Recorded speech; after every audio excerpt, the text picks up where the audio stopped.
সকালবেলা মনের শান্তিতে ঘুমিয়েছিলাম, তখনই বাসার কলিং বেলের আওয়াজে আমার শান্তির ঘুমটা ভেঙে গেল। খানিকটা রাগীভাবে চোখ খুললাম, কারণ কাল রাতে অনেক দেরিতে ঘুমিয়েছি, আনুমানিক 4টায় বা তার থেকেও দেরিতে। আর সবচেয়ে বড় কথা হচ্ছে, সকালবেলা তো আমার বাসায় কারো আসার কথা নয়। আমি বিছানা থেকে উঠে মোবাইলটা হাতে নিলাম। সকাল 11টা 35 বাজে।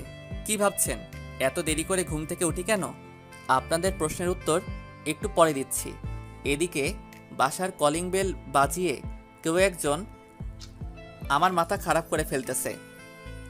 আমি তাড়াতাড়ি করে চোখ মুখে কোনো মতে পানি দিয়ে নিলাম, দরজার কাছে গেলাম, দরজা খুললাম। ভেবেছিলাম একটা ধমক দিব, কেন এত বিরক্ত করতেছে সকাল সকাল। কিন্তু সামনে তাকিয়ে দেখি একটা ছেলে, বয়সে আমার থেকেও ছোট হবে, আনুমানিক বয়স 19-20 হবে। ছেলেটার গায়ের টি শার্ট দেখে বুঝে ফেললাম কুরিয়ার বয়। তাই কিছু বললাম না, কারণ সময় মতো জিনিস ডেলিভারি করতে না পারলে তো এদের আর চাকরি থাকবে না। তাই হয়তো এতবার বেল বাজাচ্ছিল। আমি এদের বিষয়টা বুঝি, তাই কিছু বললাম না, বোঝার চেষ্টা করলাম ছেলেটা কি বলতে চাচ্ছে।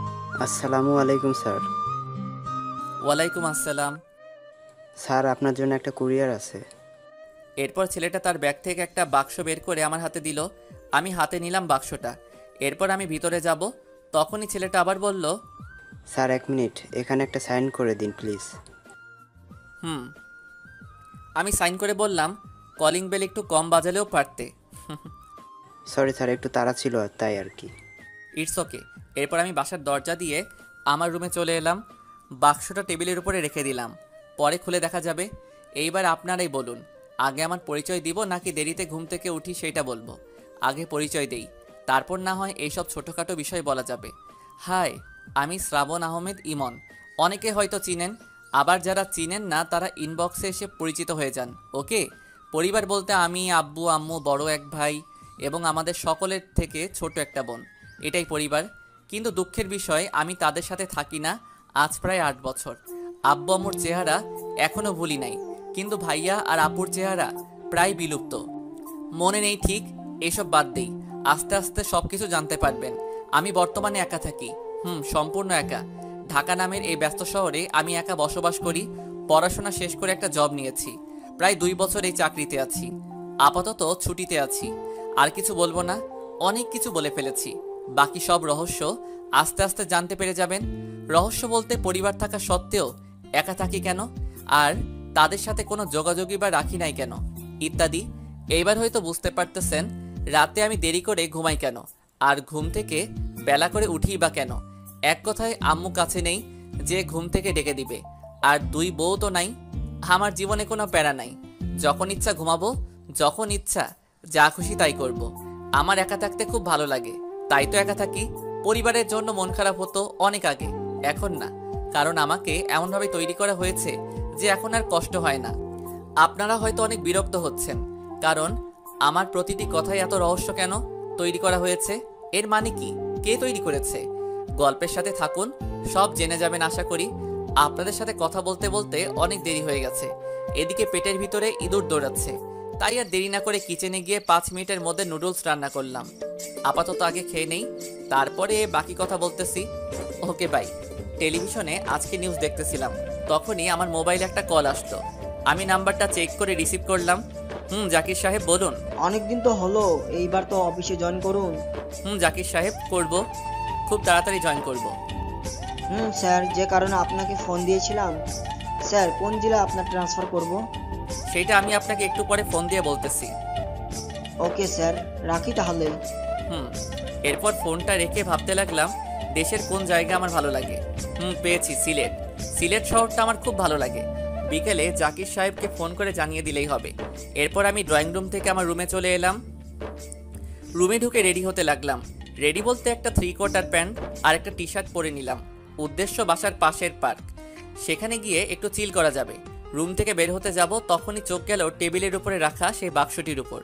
আর দেরি বা করে তাড়াতাড়ি খুলে ফেললাম। ভিতরে একটা ফাইল রাখা আছে। ফাইলটা খুলে দেখতে লাগলাম। বিশ্বাস করুন, আমি ভাবতেও পারি নাই যে কেউ সকাল সকাল আমাকে এমন একটা সারপ্রাইজ দিবে। এরপরে আমি নিচে একটা চিঠি দেখতে পেলাম, সেটা হাতে নিয়ে একটু অবাক হলাম, তবে ভয় পাইনি, কারণ ভয় আমি পাই না, আমাকে সেইভাবে তৈরি করা হয়েছে। সেখানে লেখাগুলো ছিল এমন। শ্রাবণ, আমার হাতে বেশি সময় নেই। আমি জানি আমি একটু পরে না ফেরার দেশে চলে যাব। তুই হয়তো এতক্ষণে জেনে গেছিস আমি তোর হাতে কি দিয়েছি। আমার জীবনে সব সুখ চলে গেছে এইগুলো কালেকশন করতে। আমি চেয়েছিলাম এই খেলাটা সম্পূর্ণ করতে, কিন্তু আফসোস, ও জেনে গেল। আমার সাথে আমার একটা ফ্রেন্ড ছিল। আমি আরো গাড়ি করে তোর কাছেই আসতেছিলাম, কিন্তু মাঝ রাস্তায় কোনো একটা গাড়ি এসে আমাদেরকে ধাক্কা দেয়। আমরা রাস্তার একপাশে থাকা ল্যাম্পপোস্টে আঘাত খাই। এরপর আমি আর আমার বন্ধু এই কাগজগুলো নিয়ে দৌড়ে চলে যেতে চাই, কিন্তু পারি না। অনেক কষ্টে তোকে এই চিঠিটা লিখলাম। হাতে কাটা ছিল, তাই হয়তো রক্ত লেগে আছে। আমি আমার বন্ধুকে বাঁচিয়ে দেই, ও পালিয়ে চলে গেছিল। আর যাওয়ার আগে আমার কাছ থেকে এই চিঠি আর ফাইলটা নিয়ে যায়। আশা করি তোর কাছে এটা পৌঁছাবে। আমি জানি তুই তোর আন্টি আর রুহির কোনো দিন ছাড়বি না। এই ফাইলে সবকিছুর প্রমাণ আছে। আমি তো আর থাকবো না। তুই কাউকে ছেড়ে দিস না। মনে রাখিস, এদের কারো কোনো ক্ষমা হয় না। বাবা, নিজের খেয়াল রাখিস। আর এখন তো আর আমি থাকবো না। আমাকে কথা দে তুই তোর পরিবারের কাছে ফিরে যাবি, তাহলেই আমি মরে শান্তি। ব্যাস, আর কিছু লেখা নেই। চিঠিটা শেষ। মনটা হালকা খারাপ হয়ে গেল।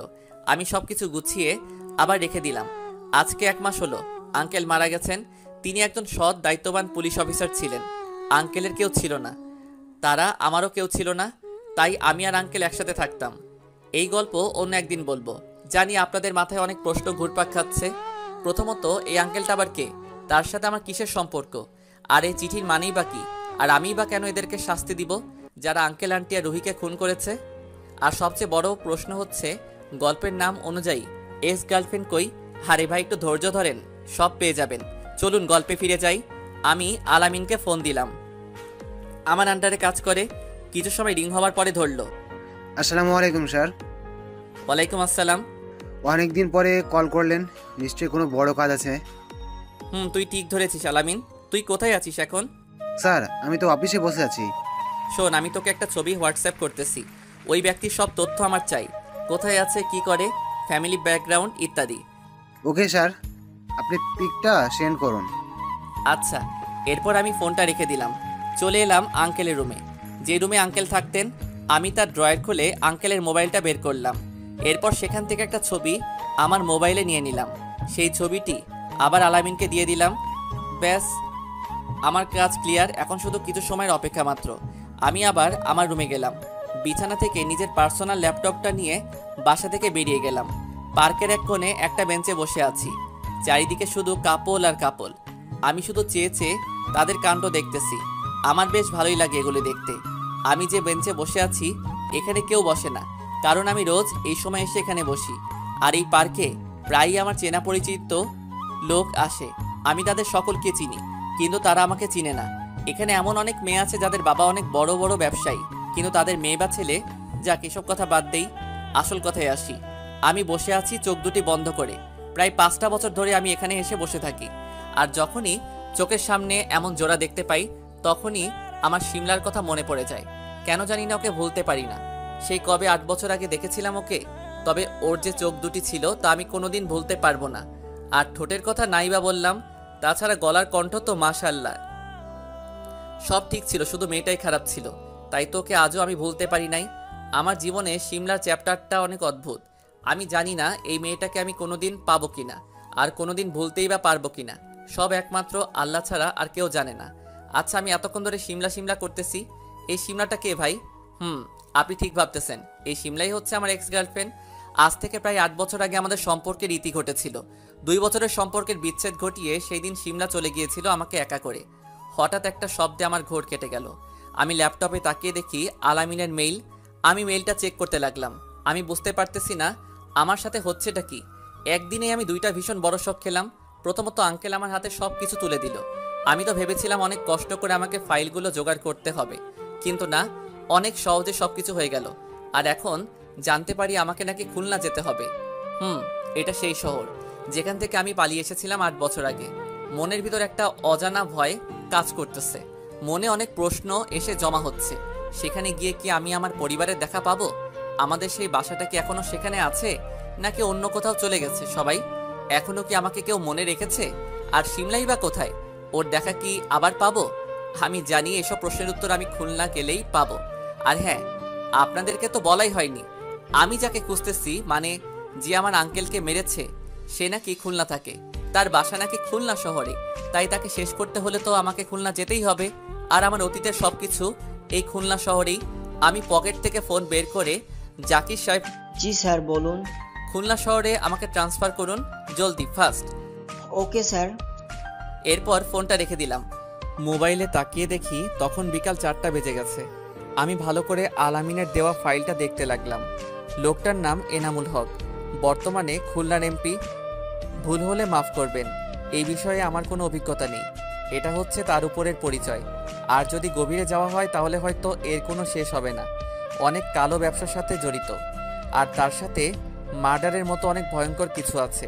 কিন্তু এই বিষয়ে কেউ কিছু জানে না, শুধু কয়েকজন ছাড়া। ফাইলে আর কিছু লেখা নেই। এখানে এনামুলের মোবাইল নাম্বার দেওয়া আছে, সাথে তার কিছু পার্সোনাল তথ্য। আমি ল্যাপটপ অফ করে নিলাম। মুখের কোণায় কেন জানি একটা হাসি চলে আসতেছে, কারণটা না জানাই থাক। আর কিছু সময় পার্কে বসেছিলাম। এরপর ক্ষুধা অনুভব করলাম, তাই চলে গেলাম সোজা রেস্টুরেন্টে। সেখানে গিয়ে কিছু খেয়ে নিলাম। হাতে কোনো কাজ নেই, তাই রেস্টুরেন্টেই বসে আছি আর ল্যাপটপে ফেসবুকিং করতেছি।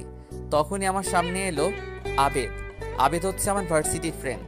আবেদ আমার সামনে বসে বলল, কিরে বন্ধু, কি অবস্থা? এই তো বন্ধু, চলে যাচ্ছে। তোর কি খবর তাই বল। আরে বন্ধু, আর বলিস না, গার্লফ্রেন্ডের প্যারা বড়ই ভয়ঙ্কর। কেন, তোর আর অনুর কি হলো আবার? দুর্বল, সারাদিন শুধু প্যারা দেয়। যেমন? আরে ভাই, তুই তো জানিসই যে আমি পাবজি কতটা পছন্দ করি, কিন্তু ওই মেয়ে আমাকে পাবজি খেলতে দেয় না। সেই ভার্সিটি লাইফ থেকে গেমটা খেলে আসছি, আর এখন শালা সব শেষ। বাহ বাহ। বন্ধু, মজা নিস না। তা আজকে হঠাৎ এখানে কেন? এখানে কি সাদে এসেছি? ওই দিকে দেখ। এরপর ওর কথা মতো বাম পাশে তাকিয়ে দেখি অনু বসে আছে। হায় আল্লাহ, ভাই তুই যা তাহলে, দেখ আমাদের দিকে কেমন করে তাকিয়ে আছে। হুম। বন্ধু, কালকে আমি খুলনা যাচ্ছি। হঠাৎ খুলনায় কেন? ট্রান্সফার হয়েছে ওখানে। দূর, সবাই যার যার মতো ব্যস্ত হয়ে যাচ্ছে। আমাদের ফ্রেন্ড সার্কেলটা একদমই নষ্ট হয়ে যাচ্ছে আস্তে আস্তে। দোস্ত, মন খারাপ করলে হবে, এটাই জীবন। এরপর আবেদ আমাকে জড়িয়ে ধরল আর বলল, অনেক মিস করব তোদেরকে দোস্ত। দোস্ত, আজকে আসি তাহলে। এরপর আমি রেস্টুরেন্ট থেকে বেরিয়ে গেলাম। সন্ধ্যা হয়ে গেছে। আমি বাসার কাছে এসে একটা দোকান থেকে সিগারেট কিনে নিয়ে বাসায় ঢুকলাম। ও, আপনাদেরকে তো বাড়ির কথা বলাই হয়নি। চলুন বাসার সম্পর্কে কিছু বলি। আমি যে বাসায় থাকি সেই বাসাটা আমার না, আবার আমার, মানে হচ্ছে এই বাসার মালিক ছিলেন রফিক আঙ্কেল, মানে যে মারা গেছে। যেহেতু তার কোনো ছেলে বা মেয়ে নেই, তাই এই বাসা আমারও বলা যায়। বাড়িটা 2 তলার। এর বড় বাসায় শুধু আমি একা থাকি। একটু অদ্ভুত হলেও আমার তো ভালোই লাগে। থাক, আর কিছু বলবো না। আমি বাসায় ঢুকে সোজা ছাদে চলে এলাম। ছাদের একপাশে দোলনা আছে। আমি সেখানে গিয়ে বসে পড়লাম আর পকেট থেকে সিগারেটের প্যাকেট বের করলাম। হাতে সিগারেট আর মনে অনেক প্রশ্ন নিয়ে বসে আছি। জীবন বদলাতে আসলে সময় লাগে না। আগে আমি কি ছিলাম আর এখন আঙ্কেলের কারণে কি হয়ে গিয়েছি, ভাবতেই অবাক লাগে। এরপর ছাদে বসে কয়েকজন বন্ধুর সাথে ফোনে কথা বলে নিলাম, কারণ কালকে তো খুলনা চলে যাচ্ছি। জানি না আবার কবে আসব। নিচে এসে কিচেনে গিয়ে রান্না করতে লাগলাম। আমি নিজেই রান্না করতে পারি, তাই কাউকে লাগে না। রাতে খাবার খেয়ে নিজের রুমে চলে এলাম। রুমে এসে মোবাইলে গেম খেলতে লাগলাম। তখনই মোবাইলে একটা কল আসলো। বলুন তো কেমনটা লাগে। তারপরে গেম থেকে বেরিয়ে ফোনটা রিসিভ করি। জাকির সাহেব ফোন করেছে। আপনি ফোন দেওয়ার আর সময় পেলেন না? সরি স্যার, কিন্তু একটা নিউজ জানানোর জন্য ফোন করেছিলাম। বলেন। স্যার, আপনার ট্রান্সফার হয়ে গেছে খুলনায়। প্রথমে তো রাজি হচ্ছিল না, পরে আপনার কথা বলায় রাজি হয়েছে। Good job. স্যার, সবচেয়ে মজার বিষয় কি জানেন? কি? স্যার, খুলনা বিভাগে মাত্র কয়েকদিন আগে এক অফিসারকে নিয়োগ করা হয়েছিল, কিন্তু আপনি তার সব কিছু বেচতে দিলেন। এখন সে নওগাঁ ট্রান্সফার হয়েছে। আপনি মিয়া অনেক বেয়াদব হয়েছেন। জি স্যার, মানে? আচ্ছা সব কিছু বুঝলাম, কিন্তু সেখানে তো আমি কিছু চিনি না। একটা থাকার ব্যবস্থা করতে হবে তো নাকি? স্যার, আপনি আমাকে এই 2 বছর এইটুকু চিনলেন? আমি সব কিছু ব্যবস্থা করে রেখেছি। তাই নাকি? তা কি ব্যবস্থা করেছেন শুনি। স্যার, সব কিছুর ব্যবস্থা করে রেখেছি। একটা এসি বাসের টিকিট কেটে রেখেছি আপনার জন্য। এরপর সেই বাসে উঠে সোজা খুলনায়। সেখানে আপনার জন্য অপেক্ষা করবে মিস্টার আরিফ। সেখানে আমার মতো আপনার সাথে সব সময় থাকবে মিস্টার আরিফ। সে খুলনার ছেলে, তবে এখনো চাকরিতে জয়েন করে নাই। আপনার সাথেই জয়েন হবে এবং সেই ছেলে আপনাকে একটা বাসায় নিয়ে যাবে। বাসাটা সম্ভবত দোতলা, আমি ভালো করে জানি না, তবে এইটুকু বলতে পারি আপনার সেখানে কোনো অসুবিধা হবে না। আর কোনো অসুবিধা হলে তো আমি আছি। আমি তো জাকির সাহেবের কথা শুনে পুরাই হট।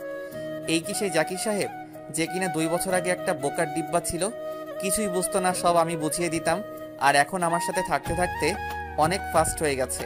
ভালোই হয়েছে, আর বলার দরকার নেই, আমি বুঝে গেছি। আপনি সব কিছু ঠিক করে রেখেছেন, গুড জব। ধন্যবাদ স্যার। আচ্ছা ঠিক আছে মিস্টার জাকির সাহেব, ভাগ্যে থাকলে আবার দেখা হবে। মানে বুঝলাম না স্যার, আপনি কি চিরকালের জন্য খুলনায় চলে যাচ্ছেন নাকি? অনেকটা সেই রকম, পরিস্থিতি ভালো হলে আর আসবো না হয়তো এই ব্যস্ত শহরে। স্যার, তাহলে আমার কি হবে? আপনি এখন অনেক বুদ্ধিমান হয়ে গেছেন, এখন আর আমার প্রয়োজন হবে না। স্যার, আপনি প্লিজ যাবেন না। আপনি জানেন আমি যেটা একবার বলে ফেলি সেটা থেকে আর ফিরি না। আচ্ছা স্যার, আবার দেখা হবে আশা করি। আচ্ছা জাকির সাহেব, বাস কয়টায় ছাড়বে? জি স্যার, সকাল 10টায়। আচ্ছা ভাই, এরপর ফোন রেখে দিলাম। আসলে এই শহরে প্রায় 8 বছর ধরে আছি, তাই অনেকটা মায়া জমে গেছে। ইচ্ছা করতেছে না চলে যেতে, কিন্তু আঙ্কেলের কথা আমাকে রাখতে হবে। আর তাছাড়াও নিজের একটা পরিবার আছে আমার, তাদের কথাও চিন্তা করতে হবে। পরিবারের কাছ থেকে আমি অনেক দিন দূরে থেকেছি। আর নয়, আমি যখন আমার বাসা, আমার প্রিয় শহর ছেড়ে এসেছিলাম, তখন আমার বয়স সম্ভবত 16-17 ছিল, ঠিক মনে নেই। তখন এত কিছু বুঝতাম না, তখন আবেগ দ্বারা জীবন চালিত করতাম। আমি ঠিক হলে এই বয়সের প্রায় 80 ভাগ ছেলে মেয়ে আবেগ দিয়ে জীবন চালায়, আমিও তাদের একজন ছিলাম। আবেগের বশে বাসা থেকে পালিয়ে আসি আর এসে পড়ি যান্ত্রিক শহর ঢাকাতে। আর এখানেই আঙ্কেলের সাথে কেটে যায় দীর্ঘ 8 বছর। ও সরি, এত আঙ্কেল আঙ্কেল করতেছি, আপনাদের তো আঙ্কেলের নামই বলা হয়নি। আঙ্কেলের নাম হচ্ছে রফিক চৌধুরী। তিনি পেশায় একজন পুলিশ অফিসার ছিলেন। আর বাকি সব কিছু গল্পে আস্তে আস্তে জানতে পেরে যাবেন। আর একটা বিষয়, আমি বাসায় কেন ছেড়ে চলে এসেছিলাম, আর এতে কি আমার পরিবারের কোনো দোষ ছিল নাকি আমারই কোনো দোষ ছিল, এই সব কিছু পরে কোনো এক সময় বলবো। আর আমি বর্তমানে কিসের চাকরি করি এটা অজানাই থাক, পরে সারপ্রাইজ দিব আপনাদেরকে। এখন গল্পে ফেরা যাক, চলুন। জাকির সাহেবের ফোনটা রেখে মোবাইলের স্ক্রিনে তাকিয়ে দেখি রাত 11টা বাজে। অনেক রাত হয়ে গেছে, এরপর ঘুমাতে যাব। তখনই একটা কথা মনে পড়লো, তাই মোবাইলে থেকে নিজের পার্সোনাল সিমটা খুলে ফেলি। একটা অবৈধ সিম প্রবেশ করাই আমার মোবাইলে। এরপর মোবাইলটা অন করে ল্যাপটপ থেকে একটা নাম্বার উঠিয়ে কল করি সেই নাম্বারে। কিছু সময় রিং হওয়ার পরে কল রিসিভ করলো, কিন্তু মজার বিষয় হচ্ছে ফোনটা রিসিভ করে কোনো কথা বলতেছে না, একদম চুপ করে আছে। অনেক চালাক আছে, তাই আমি বললাম, মিস্টার এনামুল, আপনি তো দেখছি অনেক চালাক, কিন্তু এত চালাক হয়েও আপনি ফেসে গেলেন। খুব খারাপ লাগতেছে আপনার জন্য। কে কে বলছেন আপনি? আর আমার নামেই বা জানলেন কিভাবে? নাম্বার পেয়েছেন কই? কুল কুল, এত ব্যস্ত হলে চলবে? আপনার বিপি হাই হয়ে যাচ্ছে যে। এইবার এনামুল অনেক ভয় পেয়ে যায়, কারণ সে ভাবতে লাগলো যে আমি কি করে তার এই সব পার্সোনাল বিষয় জানলাম। তার কপালে বিন্দু বিন্দু ঘাম জমা হয়। আর তার এত ভয় পাওয়ার কারণ হচ্ছে সে অনেক খারাপ কাজ করে থাকে, যেগুলো সে সব গোপনে করে যায়। এই তো 3 দিন আগে একটা মেয়েকে জোর করে রেপ করে মেরে ফেলেন তিনি। আর এইটা করতে তাকে কেউ দেখে ফেলে, কিন্তু কে দেখে ফেলে সেটা সে জানে না, তাই একটু ভয় আছে। এনামুল হক কাঁপা কাঁপা কণ্ঠে বললেন, কে তুমি? এই হাসি শুনে যেন এনামুলের প্রাণ যায় যায় অবস্থা। এইবার তিনি একটু জোর গলায় বললেন, কে তুমি আর কি চাও? তোর মৃত্যু। তুই জানিস না আমি কে? আর তুই কার সাথে কথা বলতেছিস জানিস? সকলের সামনে তোকে খুন করব, মনে রাখিস আমাকে। খুব তাড়াতাড়ি দেখা হচ্ছে। তোর টিকিট তো আমি 8 বছর আগে কেটে রেখেছিলাম, শুধু সময়ের অপেক্ষা ছিল। এখন সব কিছু ঠিক আছে, দেখা হবে এনাম ভাই, আলবিদা। আমি এরপর ফোনটা কেটে দিলাম। ফোন কেটে দেওয়ার পরেই অনেক কল আসতে লাগলো এনামুলের, কিন্তু আমি সিমটা খুলে ভেঙে ফেলে দিলাম, কারণ আমি জানি এনামুল এখন এই সিম ট্র্যাক করে আমার কাছে আসার চেষ্টা করবে, কিন্তু অত সহজ না রে ভাই। আপনি ঠিকই ধরেছেন, এই সে এনামুল যে আমার আঙ্কেলকে খুন করেছে। শুধু আঙ্কেলকে নয়, আঙ্কেলের মেয়ে এবং তার স্ত্রীকেও। এনামুলকে ফোন দেওয়ার কারণ হচ্ছে ওকে একটু আতঙ্কে রাখা। আমি অপরাধীকে আতঙ্কে রাখতে ভালোবাসি, তাই একটু মজা নিলাম এনাম ভাইয়ের সাথে। এরপর ফোনটা রেখে সোজা ঘুমের দেশে হারিয়ে গেলাম। আজকে একটু সকাল সকালই ঘুম থেকে উঠে গেলাম, কারণ আজকে তো আমাকে খুলনার উদ্দেশ্যে রওনা দিতে হবে। ঘুম থেকে উঠে সোজা ওয়াশরুমে গিয়ে ফ্রেশ হয়ে নিলাম। এরপর রোজকার মতো সকালের খাবার বানাতে গেলাম। নাস্তা বানিয়ে খাবার খেয়ে নিলাম। এরপর ঘড়িতে চেয়ে দেখি 9টা বেজে গেছে।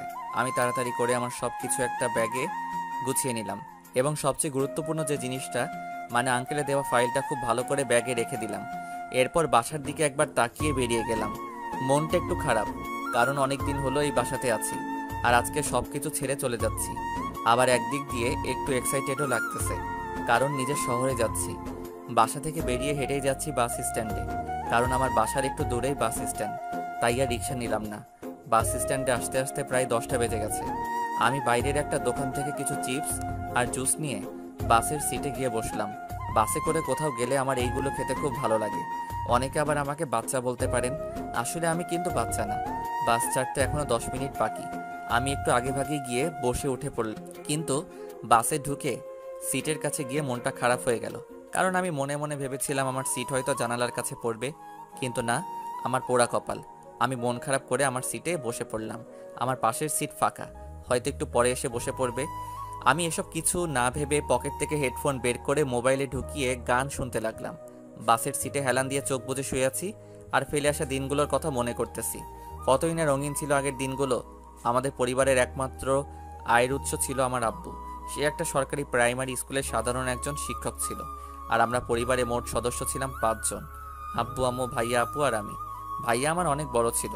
আমি যখন 10ম শ্রেণীতে পড়তাম তখন ভাইয়া অনার্স কমপ্লিট করে ফেলেছিল, তাই আমি ভাইয়াকে সবসময় একটু বেশি ভয় পেতাম। আর আমার যে আপু ছিল, সে আমার থেকে 4 বছরের ছোট ছিল। ছোট হলে কি হবে, আমাকে সবসময় জ্বালিয়ে মারত। আমাদের ভাই বোনের কারণে আমাদের পরিবারের সবসময় খুশির ছোঁয়া লেগে থাকতো, আর এখানে সবচেয়ে বড় ভূমিকা পালন করতো আমার আব্বু। তিনি কখনো আমাদের কোনো আবদার অপূর্ণ রাখে নাই। তবে ভাইয়া তো ঘরের বড় ছেলে, তাই ভাইয়া আব্বুর কাছে তেমন কিছু চাইতো না। এক কথায় আমাদের পরিবারের মধ্যে আমি একটু ব্যতিক্রম ছিলাম। যেমন ধরেন, আব্বু এখন আমার এইটা লাগবে, আব্বু আমার এখন ওইটা লাগবে, ভাইয়া আমার কিছু টাকা লাগবে ইত্যাদি। কিন্তু মজার ব্যাপার হচ্ছে, আব্বু আর ভাইয়া কখনোই আমার কোনো ইচ্ছা অপূর্ণ রাখে নাই। সব কিছু ঠিকঠাক চলতেছিল, কিন্তু হঠাৎ একটা কারণে তখনই একটা মেয়ে আমাকে বলে উঠল, এক্সকিউজ মি। ও হ্যালো, এক্সকিউজ মি। এইবার আমি কিছু একটা শব্দ পেলাম, তাই চোখ মেলে তাকালাম। পাশে তাকিয়ে দেখি একটা মেয়ে দাঁড়িয়ে আছে, কাঁধে ব্যাগ। আমার থেকে যে অনেক ছোট হবে সেটা আমি দেখেই বুঝে ফেললাম। আর কিছু না ভেবে আমি বললাম, জি, আমাকে কিছু বলতেছেন? আপনাকেই বলতেছি, সেই কখন থেকে। বলুন, কি বলবেন? ওই মিয়া, আপনার সাথে কথা বলার আমার কোনো ইচ্ছা নেই। আমাকে আমার সিটে বসতে দিন। আজব তো, আমি আপনাকে বসতে কি না বলেছি নাকি? আপনার যেখানে খুশি সেখানে গিয়ে বসেন, এখানে আমি কি করব? আপনার পাশের সিটটাই আমার, আর আপনি এখান থেকে না উঠলে আমি ভেতরের সিটে যাব কিভাবে? আবুল কোথাকার। ও শিট, সরি, আমি বুঝতে পারিনি। আগে বলবেন না? সরি। যত সব। আমিও আমার সিটে বসে পড়লাম, আর মনে মনে ভাবতে লাগলাম, এটা মেয়ে নাকি অন্য কিছু। কথায় কথায় রাগ দেখায়, আর তাছাড়াও আমাকে কী সব বললেই মাত্র, আমি নাকি মিয়া, আবুল, যত সব। এগুলোর মানে কি? একটা অপরিচিত মানুষকে কখনো কেউ এগুলো বলে? আমার মনে হয় মেয়েটার মাথায় সমস্যা আছে, তা না হলে কেউ এগুলো বলে? আমি আর চোখে মেয়েটার দিকে চেয়ে দেখি ফোনে কথা বলতেছে। কি বলে সেটা শোনার খুব ইচ্ছে হলো, কেন সেটা আমি নিজেও জানি না। তাই আমি একটু শোনার চেষ্টা করলাম কি বলে। হ্যাঁ ভাইয়া, আমি এইমাত্র বাসে উঠলাম, একটু পরেই বাস ছেড়ে দিবে। অপর প্রয়াস থেকে কি বলে সেটা শুনতে পাই না। কোনো সমস্যা হবে না ভাইয়া, তুমি শুধু শুধু চিন্তা করো না। ভাইয়া, আমি বাসায় এসে এটা নিয়ে তোমার সাথে কথা বলতেছি, এখন প্লিজ এটা বাদ দাও। এরপর ফোনটা রেখে দিল। মেয়েটার কথা শুনে এইটুকু বুঝতে পারলাম যে মেয়েটা হয়তো তার ভাইয়ের সাথে কথা বলতেছিল এতক্ষণ। আমি তো ভেবেছিলাম হয়তো বয়ফ্রেন্ডের সাথে কথা বলবে। যাই হোক, সব মেয়ে তো আর এক নয়। আমি আর মেয়েটার দিকে খেয়াল না করে সিটে হেলান দিলাম। আবার আগের মতো ভাবতে লাগলাম অতীত। সব কিছু ঠিকঠাক চলতেছিল আমার জীবনে। যখন আমি অষ্টম শ্রেণীতে পড়ি তখন আমার জীবনে সিমলা নামের একটা মেয়ে আসে। সিমলার বাসা ছিল আমাদের পাশের এলাকায়। এর আগে সিমলা তার মামার বাসায় থেকে লেখাপড়া করত। সেই দিন ছিল শুক্রবার।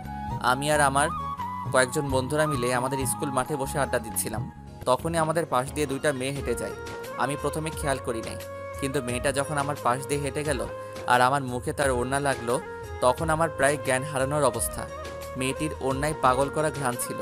আমি সাথে সাথে মেয়েটার দিকে তাকাই। ব্যাস, হয়ে গেল। আমি হাঁ করে একভাবে মেয়েটার দিকে তাকিয়ে রইলাম। কি বলবো, আমি মুখের ভাষায় প্রকাশ করতে পারবো না। মেয়েটির সব কিছুই যেন একদম পারফেক্ট। সবচেয়ে বেশি ভালো লেগেছিল মেয়েটির টানা টানা দুটি চোখ।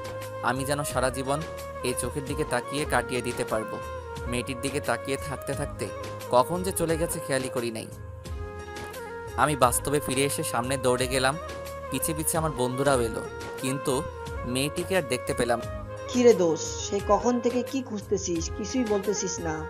দোস্ত, ক্রাশকে খুঁজতেছি। সবাই হেসে দিল। আমি এখানে হাসার কি বলেছি? হাসবো না তো কি করব? তা তোর ক্রাশের নাম কি? জানি না। বাসা কই? জানি না। শালা, আমি কিছুই জানি না। জানলে কি আর এখানে খুঁজতাম? তুই কি পাগল হলি নাকি? নাকি আমাদের সাথে ফাজলামো করতেছিস? মামা সত্যি, আমরা যখন একটু আগে কথা বলতেছিলাম তখনই আমাদের পাশ দিয়ে হেঁটে গেছে, কিন্তু আমি অন্য খেয়ালে ছিলাম, তাই হারিয়ে ফেলেছি। সবাই কিছু সময় ভেবে বলল, তুই যখন ওকে এখানে দেখেছিস তাহলে নিশ্চয়ই আমাদের বা পাশের এলাকার মেয়ে বা ঘুরতে এসেছে। তাহলে ওকে খুঁজে পাওয়া যাবে, সমস্যা নাই, চিন্তা করিস না। এইভাবে সেই দিন বাসায় চলে যাই। কিন্তু বাসায় গিয়ে আমার কিছুতেই ভালো লাগতেছিল না, শুধু মেয়েটা কথাই ভাবতেছিলাম। অবশেষে পরের দিন আর কিছু না ভেবে স্কুলে চলে গেলাম। আমি সহ আমার সব বন্ধুরা স্কুলের মাঠে বসে আছি। একটু পরে ক্লাস শুরু হবে, তাই ক্লাসে চলে গেলাম। সেই দিন আমি ক্লাসে গিয়ে সব থেকে বড় শট খাই, কারণ ক্লাসের ফার্স্ট বেঞ্চে কালকে সেই মেয়েটা বসে আছে। কথা বলতে যাব তখনই স্যার ক্লাসে আসে। ব্যাস, ক্লাস করতে লাগলাম। মেয়েটি নাকি আমাদের স্কুলে নতুন ভর্তি হয়েছে, নাম সিমলা। আমি তো আজকে সারাদিনে সিমলার দিকে তাকিয়েছিলাম। অবশেষে সব ক্লাস শেষ হলো।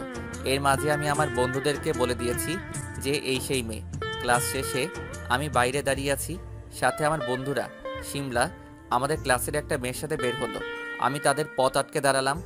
ওই শ্রাবণ, পথ আটকিয়েছিস কেন?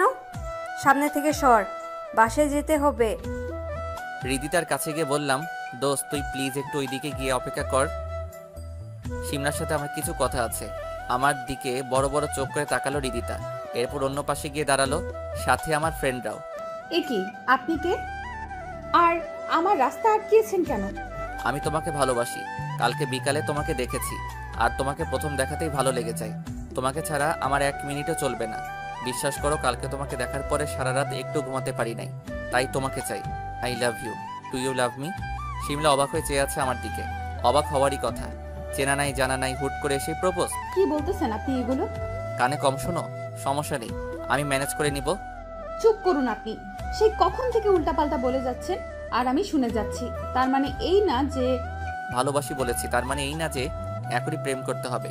আগে ভেবে দেখো, ভালো লাগলে তারপরে না হয় প্রেম করব দুইজন একসাথে। সিমলা আর কিছু না বলে আমার কাঁধে ধাক্কা দিয়ে সামনে হেঁটে চলে গেল। সাথে হৃদিতাও ছিল।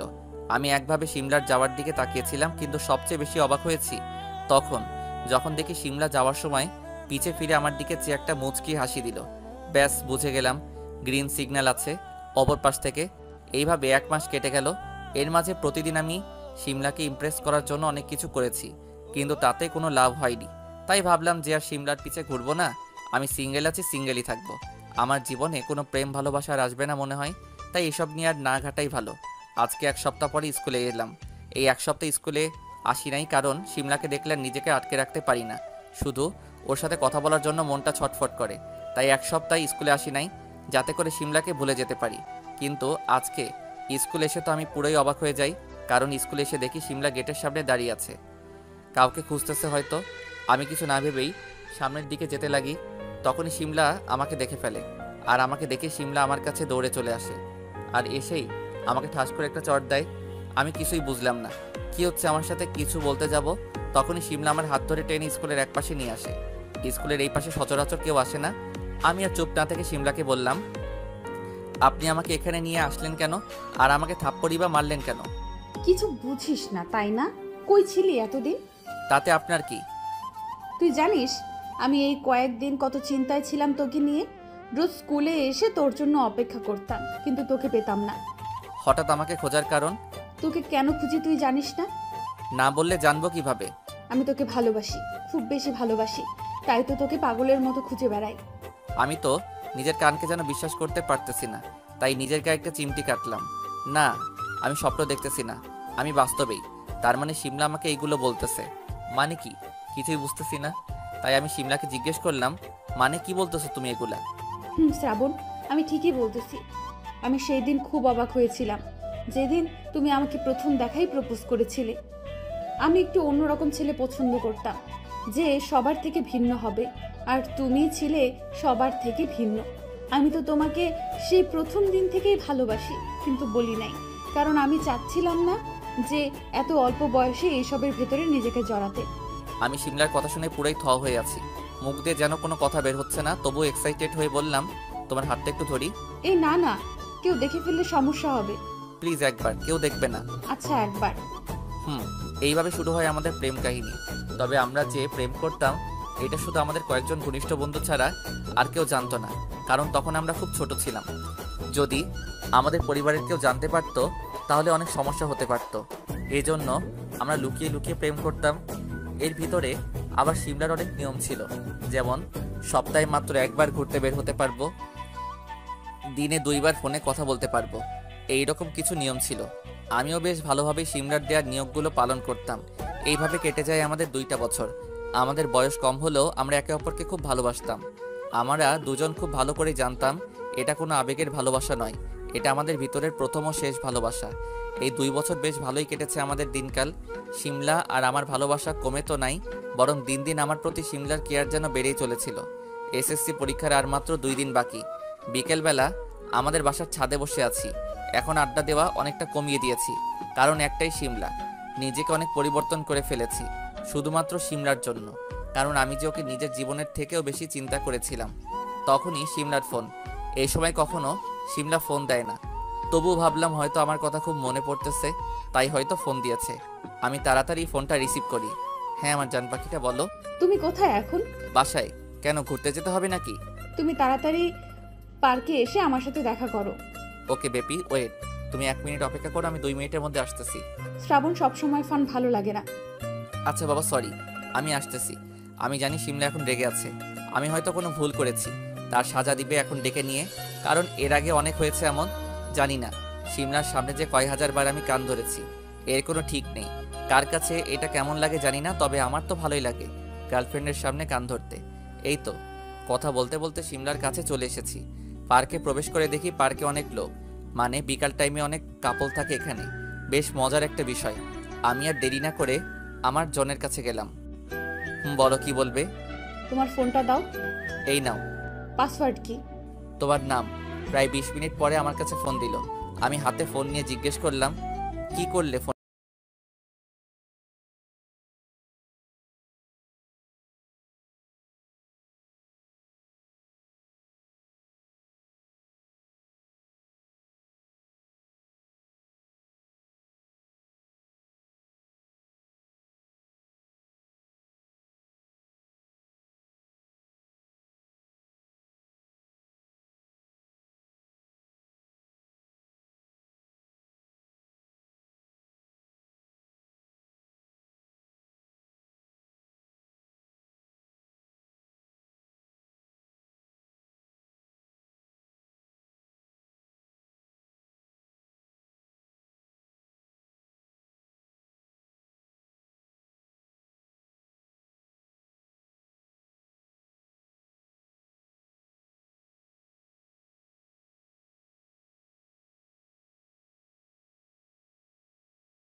পড়লাম। কি হয়ে গেল আমার সাথে এই 30 মিনিটে? এটা কি কোনো স্বপ্ন নাকি বাস্তব? স্বপ্ন হলেই হয়তো ভালো হতো, কিন্তু আফসোস এই যে বাস্তব। যাওয়ার আগে সিমলা ব্রেকআপের কারণটাও বলে গেল না। সেই দিন আমি অনেক কান্না করি। এরপর সিমলার সাথে যোগাযোগ করার অনেক চেষ্টা করি, কিন্তু কোনো লাভ হয়নি। এরপর আমি নিজেই হাল ছেড়ে দেই। ও হ্যালো মিস্টার, এক্সকিউজ মি। বাস্তবে আমি চোখ মেলে তাকালাম, মেয়েটার দিকে তাকালাম। জি বলুন। আমার সাথে কথা না বলে নিজে ফোনের দিকে তাকান। সে কখন থেকে বেজে যাচ্ছে? আর আমাকে সাইড দিন, দুপুরে খাবারটা খেয়ে আসি বাইরে থেকে। ওরে বাপরে, এটা মেয়ে নাকি অন্য কিছু? সব কিছুতেই যেন আগুন ঝরে। ও সরি। এরপর সাইড দিলাম। আশেপাশে তাকিয়ে দেখি বাসের সকলে বাইরে যাচ্ছে খাবার খেতে। মেয়েটা চলে যাওয়ার পরে আমি আমার সিটে বসে পড়লাম। ফোনে তাকিয়ে দেখি 3টা মিসড কল। আমি চেক করে দেখি জাকির সাহেব। আমি সাথে সাথেই ফোন ব্যাক করলাম। কি মিস্টার জাকির সাহেব, কি হয়েছে বলুন? কিছু হয়নি স্যার, একা একা অফিসে বসে আছি, তাই আপনাকে ফোন দিলাম। ও আচ্ছা, এই ব্যাপার। স্যার, বাসে কোনো সমস্যা হয়নি তো? আর কি বলবো, পাশের একটা মেয়ে আমাকে জাস্ট জ্বালিয়ে মেরে ফেলতেছে। কি এত বড় সাহস! আপনি অপেক্ষা করুন স্যার, আমি এক্ষুনি গাড়ি নিয়ে আসতেছি। আপনি অনেক মজা করতে পারেন। আচ্ছা এখন ফোন রাখুন, আমি দুপুরে লাঞ্চ করে আসি। Okay sir. এরপর আমি বাস থেকে বাইরে বের হলাম। জায়গাটা একদম অপরিচিত, আগে কখনো এসেছি কিনা মনে নেই, হয়তো ছোটবেলায় একবার এসেছিলাম। আশেপাশে অনেকগুলো রেস্টুরেন্ট দেখতে পেলাম। কোনটার ভিতরে যাব ভাবতেছি, বাইরে থেকে যেটা সব থেকে ভালো দেখাচ্ছিল সেটার ভিতরে ঢুকে গেলাম। ব্যাস হয়ে গেল। ভিতরে গিয়ে দেখি আমার পাশের সিটে সেই মেয়েটাও এখানে, কিন্তু মেয়েটা এমন ভিতর মতো বসে আছে কেন, আর চারিদিকে তাকাচ্ছে কেন? এবার আমাকে দেখতে পেয়েছে। আমাকে দেখেই একটা স্বস্তির নিঃশ্বাস নিল মনে হচ্ছে। আমি মেয়েটির পাশের টেবিলে বসলাম, বোঝার চেষ্টা করতেছে কি হচ্ছে।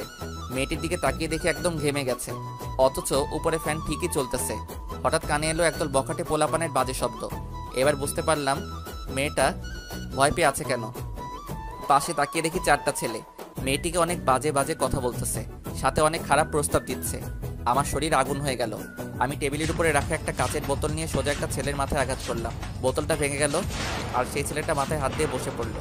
বাকি 3 জনের মধ্যে একজন আমার সামনে এসে আমার মুখে ঘুষি মারার চেষ্টা করলো, কিন্তু আমি তার হাত ধরে বসলাম, আর সেই ছেলেটাকে তুলে একটা বেঞ্চের উপরে ফেলে দিলাম।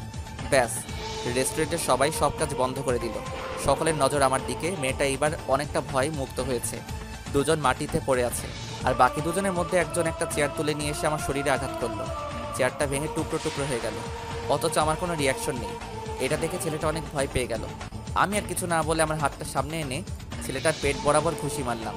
ছেলেটা মাটিতে লুটিয়ে পড়ল। বাকি একজন আমার এই মারামারি দেখে পালিয়ে যেতে চাইল, কিন্তু আমি তাকে ধরে তার মুখে একটা চড় মারি। ছেলেটার নাক থেকে রক্ত বেরিয়ে যায়। এটা দেখে রেস্টুরেন্টে সকলে ভয় পেয়ে যায়। 4 জন ছেলে মাটিতে লুটিয়ে পড়ে আছে, আর মজার ব্যাপার হচ্ছে 4 জন মিলেও আমার তেমন কোনো কিছু করতে পারে না। কিছু সময় পরে রেস্টুরেন্টের ম্যানেজার এলো আমার। আমি এক্ষুনি পুলিশকে ফোন করতেছি। আপনার সাহস তো কম নয়, আমার রেস্টুরেন্টে এসে আমাদের জিনিসপত্র ভাঙচুর করেন। আরে ভাই, আমার তো মাথায় কাজ করা বন্ধ করে দিছে। এই ম্যানেজার বলে কি, এমনিতেই মেজাজ খারাপ হয়ে আছে, তাই দিলাম ম্যানেজারকে ঠাস করে একটা। এরপর পকেট থেকে একটা কার্ড বের করে ম্যানেজারের সামনে ধরলাম। ম্যানেজার ভালো করে কার্ডটি দেখে আমার পা জড়িয়ে ধরে, সরি স্যার, সরি, আমি জানতাম না, আমাকে মাফ করে দিন প্লিজ স্যার। ম্যানেজারের এমন কাণ্ড দেখে সবাই অবাক। সবাই হয়তো বুঝতে চাইতেছে যে কি এমন দেখালাম যে ম্যানেজার দেখে পা জড়িয়ে ধরলো। আপনার কোনো মাফ নেই। আপনাদের রেস্টুরেন্টে কিভাবে এমন বখাটে পোলাপান ঢোকে, আর তাদেরকে কিছু না বলে আপনি আমাকে পুলিশের ভয় দেখান? আমি আশেপাশে তাকিয়ে দেখি সবাই দাঁড়িয়ে দাঁড়িয়ে ফ্রিতে সিনেমা দেখতেছে, তাই আমি সকলকে এখান থেকে চলে যেতে বললাম। মেয়েটাও চলে গেল। এরপর অনেক কথার পরে ম্যানেজারকে মাফ করে দিলাম এবং ছেলে 4 জনকে এখানকার পুলিশের হাতে দিয়ে দিলাম। এরপর আমি 2টা বিরিয়ানির প্যাকেট নিয়ে বাসে চলে এলাম। বাসে এসে দেখি মেয়েটা মাথা নিচু করে তার সিটে বসে আছে। আমি কিছু না বলে আমার সিটে গিয়ে বসে পড়লাম। মেয়েটা আমার দিকে এক পলক তাকিয়ে আবার মাথা নিচু করে নিল। আমি মেয়েটার দিকে একটা বিরিয়ানির প্যাকেট এগিয়ে দিলাম। কিছু সময় আমার দিকে তাকিয়ে থেকে এরপর নিল। আমি আমার ব্যাগ থেকে পানির বোতল বের করে মেয়েটির দিকে দিলাম। এরপর চুপচাপ বিরিয়ানি খেয়ে নিল। আমিও আমার প্যাকেট খুলে খেয়ে নিলাম। এর মধ্যে বাস ছেড়ে দিয়েছে। মোবাইলের দিকে চেয়ে দেখি দুপুর 2টা বাজে। আমি চুপ করে বসে আছি বাসের সিটে হেলান দিয়ে। তখন মেয়েটা বলল, ধন্যবাদ। কিসের জন্য? ওই যে তখন গুন্ডাগুলোর হাত থেকে সেভ করার জন্য, আর এখন খাবার এনে দেওয়ার জন্য। আমি কিছু না বলে জাস্ট একটা মুচকি হাসি দিলাম। তখনই মেয়েটা আবার বলে উঠল, কেউ ধন্যবাদ দিলে তাকে কিছু একটা বলতে হয়, জানেন না সেটা? আল্লাহ, আমারে তুমি উঠাই নাও। 10 মিনিট আগে কয়েকটা ছেলের জন্য একদম একটা বিড়াল হয়েছিল, আর এখন আমার কাছে এসে একদম বাঘের মতো গর্জন দেখাচ্ছে। এটাই হয়তো মেয়ে মানুষ। মনে মনে কথাগুলো বললাম। আচ্ছা ঠিক আছে, I am sorry and welcome. হুম।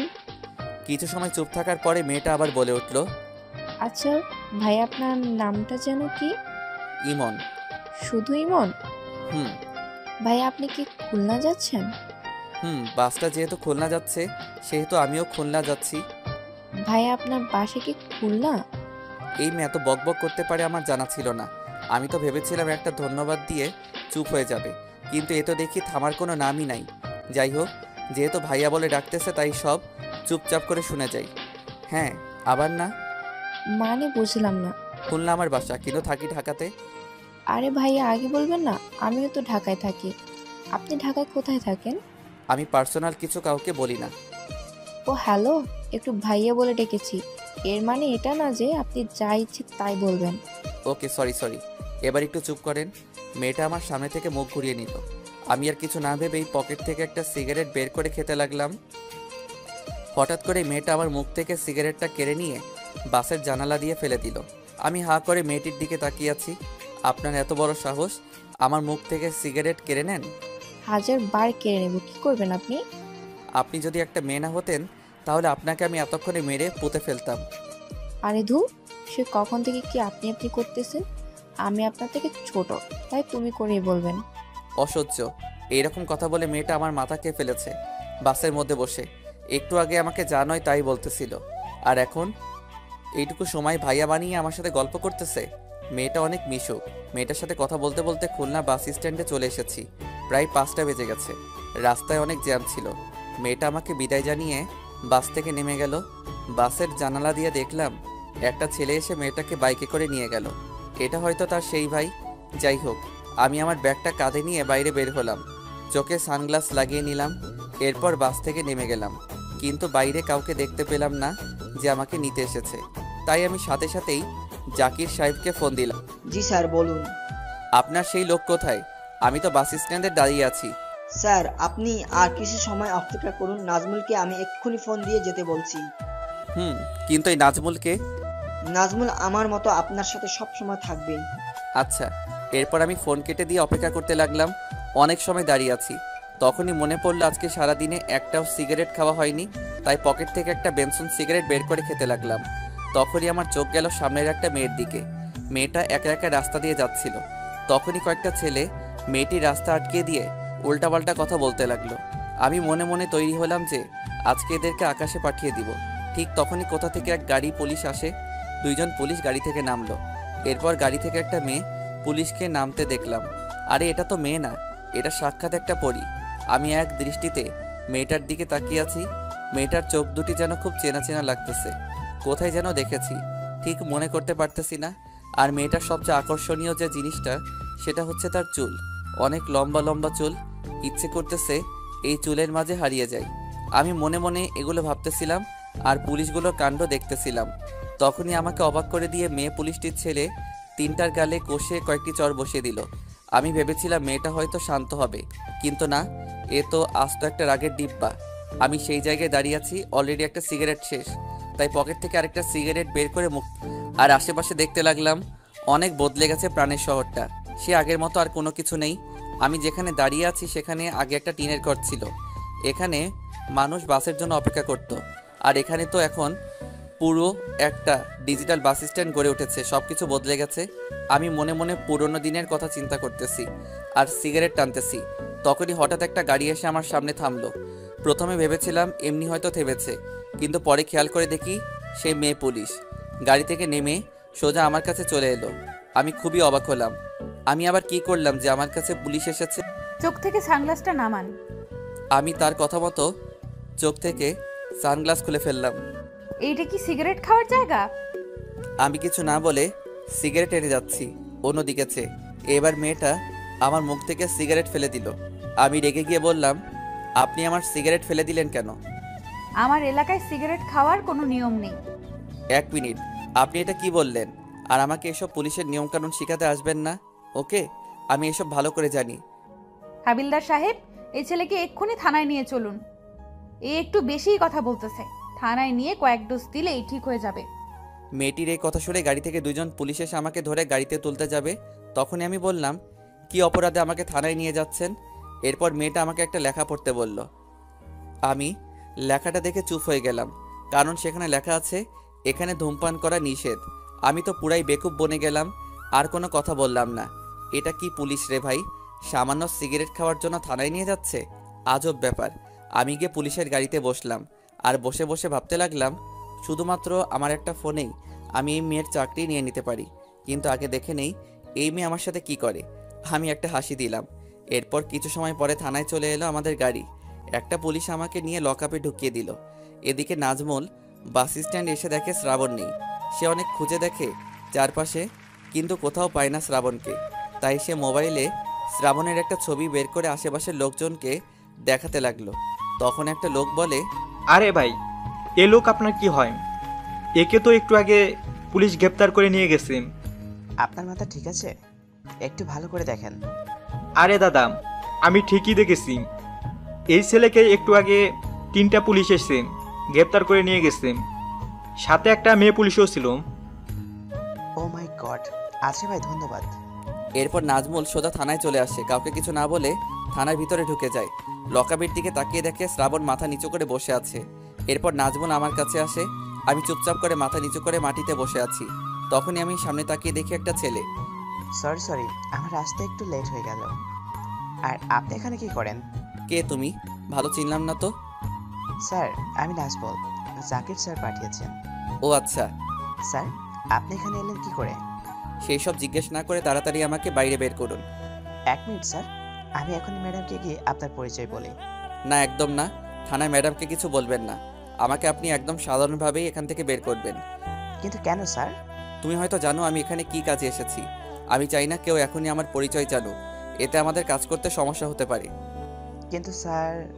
কোনো কিন্তু না। আর আমার পরিচয় যেন কেউ না জানে। Okay sir. এরপর নাজমুল পুলিশ ম্যামের কাছে গেল। ম্যাম, আমার বন্ধুকে গ্রেপ্তার করেছেন কেন? আপনার বন্ধু একটা পাবলিক প্লেসে দাঁড়িয়ে সিগারেট খাচ্ছিল। সেখানে সিগারেট খাওয়া নিষিদ্ধ, তাই আমি তাকে ধরে নিয়ে এসেছি। ম্যাম, শুধুমাত্র একটা সিগারেট তো খেয়েছে, প্লিজ এবারের মতো ছেড়ে দিন। আমি তো ভেবেছিলাম একে কয়েকটা ডোজ দিব, কিন্তু আপনি যেহেতু এসেছেন তাই এবারের মতো ছেড়ে দিচ্ছি। এরপর যেন আর এমন কাজ না করে। ধন্যবাদ ম্যাম। আর আপনার বন্ধুকে একটু স্টাইল কমিয়ে করতে বলবেন। মানে? এই যে যেমন পুলিশের সামনে মাথা নিচু করে কথা বলতে হয় সেটা উনি জানেন না, আর তাছাড়াও পুলিশের সামনে সানগ্লাস খুলে কথা বলতে হয় সেটা মনে হয় আপনার বন্ধু জানে না। আচ্ছা ম্যাম, আসি। 5 মিনিট পরে আমাকে ছেড়ে দেওয়া হলো। আমি আর নাজমুল থানা থেকে বেরিয়ে আসবো। তখনই সেই মেয়ে পুলিশটা আমাদেরকে বলল, ও হ্যালো, যাওয়ার আগে এখানে একটা সাইন করে যান। আমি কিছু না বলে ম্যাডামের সামনে গেলাম। এরপর ম্যাডামের দেওয়া খাতায় সই করতে যাব। তখনই আমার চোখ আটকে যায় একটা নাম দেখে। ঠিকই ধরেছেন, এখানে সিমলার নাম আছে। আমার হাত থেকে কলমটা পড়ে গেল। এরপর আমি ম্যাডামের দিকে তাকালাম। তার ইউনিফর্মে ছোট করে লেখা আছে সিমলা। তাহলে এই কি আমার সিমলা? না, এটা কিভাবে সম্ভব? সিমলা এখানে কি করবে? আর তাছাড়া সিমলা পুলিশ হতে যাবে কেন? এইসব মনে মনে ভাবতেছিলাম। তখনই ম্যাম আবার বলল, এই কি আপনি এমন করতেছেন কেন? হাত থেকে কলমটা পড়ে গেল কেন? নাকি আবার নিজের নামটাও ঠিকভাবে লিখতে পারেন না? সরি ম্যাডাম, এই একটু নার্ভাস তাই। এরপর আমি খাতায় সাইন করে বাইরে বেরিয়ে এলাম। সবকিছু যেন গুলিয়ে যাচ্ছে, কারণ আমার বারবার মনে হচ্ছে এই মেয়ের চোখ দুটো যেন আমার চিরচেনা। কোথায় যেন দেখেছি, কিন্তু ঠিক মনে করতে পারতেছি না। তবে কি এটা সিমলা? না, এটা হতে পারে না। সিমলা নামে বাংলাদেশে আরো অনেক মেয়ে আছে। এটা আমার মনের ভুল। মনে মনে চিন্তা করতেছি। তখনই নাজবুল বলে উঠল, স্যার, কোনো সমস্যা? না, সমস্যা নেই, তবে অনেক কিছু আছে যেগুলোর উত্তর আমি মিলাতে পারতেছি না। স্যার, মানে বুঝলাম না। আপনাকে বুঝতে হবে না। এবার আমাকে আমার বাসায় নিয়ে চলুন। সেই কখন এসেছি খুলনা, আর এখনো বাসায় যেতে পারলাম না। ইস, আর একটু পরে সন্ধ্যা হয়ে যাবে। ওকে স্যার, চলুন। এরপর নাজমুল আমাকে তার বাইকের পিছনে উঠতে বলল। আমি আর দেরি না করে বাইকে উঠলাম।